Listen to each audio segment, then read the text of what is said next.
Hey guys, we're in the van again, and I'm going to try and take the dash apart for the first time, which I heard is not the easiest task, especially if you don't like breaking plastic bits. So yeah, let's get into it.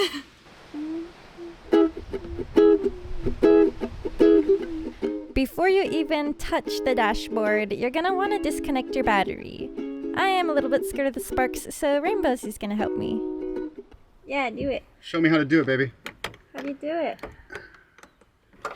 So you said always disconnect the black one first? Always disconnect the black one first so that you don't have this problem. See, no sparks. That's a bonus. Actually, the battery's disconnected. You don't actually have to do that part. But this is how you would undo the red. We're going to leave the red hooked up. And now for the dashboard. You're going to start with this instrument cluster right here, which you remove by pulling on it. It's a little bit tricky. You basically just yank it off. There's nothing really holding it on there.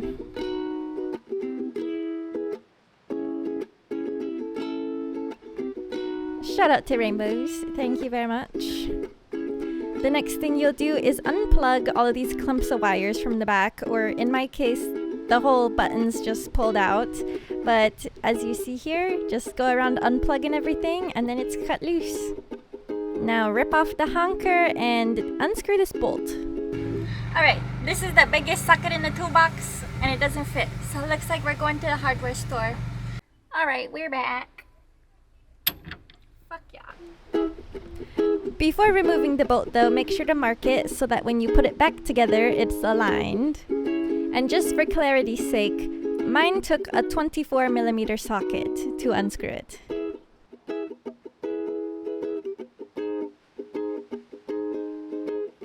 Yeah, this thing was on there pretty good, but once it starts moving, it's pretty easy, and you don't have to disconnect the wires for the honker. You can just take the wheel right off. Next, you're gonna undo the screws that you see here, because that's how you're gonna get this plastic part off of the wheel shaft. This upper one didn't have any screws, but one of the little plastic bits broke. We were expecting that though, so no biggie. Now take those clumps of wires and shove them down in, because we don't want them hanging onto the dash when we remove it. That one's pretty self-explanatory.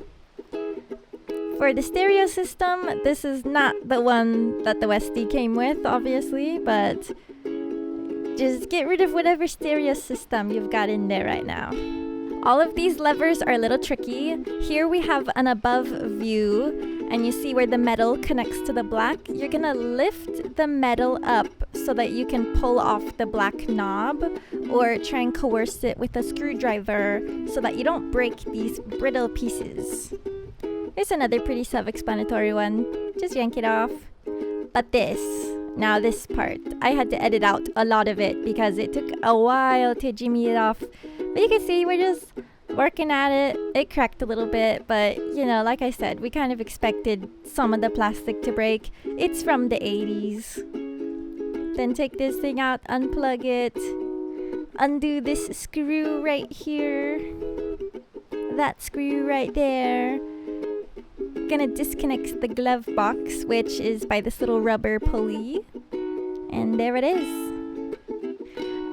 Now when I got to this part, I was a little bit upset because I realized that whoever had last opened this put duct tape all over the vent tubing for the heater, so yeah, get that crap out of there, and then you can disconnect the vent hoses. I found it a bit interesting that there are 2 vents on this side and only 1 hose, and I didn't feel another. So we checked the other side. So this vent here is not connected to anything. That's long since been removed. This one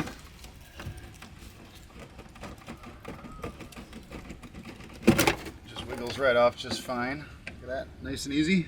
So let me know if your Vanagon has 1 tube on each side, or if it's actually supposed to have a tube per vent. But anyway, get these screws undone that are up by the windshield, and do yourself a favor, bag them up and label it, because we've got a bunch of tiny parts rolling around in the van right now, and you'll thank yourself later. What you see here is undoing the bolts that hold the steering wheel shaft in place because it's actually in the way when you try and take the dash off. Alright, now home stretch, baby. These 2 screws and the matching 2 on the other side are the last things you'll have to unscrew. And then it's time to take off the dash.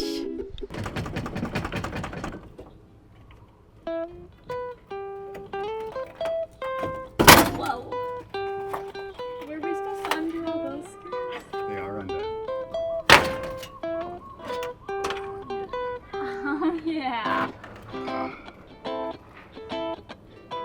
Righty. There it is. This wasn't even connected. Might have been. I got this. All in all, before we started the project, it looked like a real big scary one. And if you're watching this video, you probably are thinking about taking apart your dash. My vote is yes, go for it, because after you're done, you'll feel super accomplished. Also, if anyone knows what this Han stop hit thing is, I can't find anything on the internet. Comment below if you know, and thanks for watching.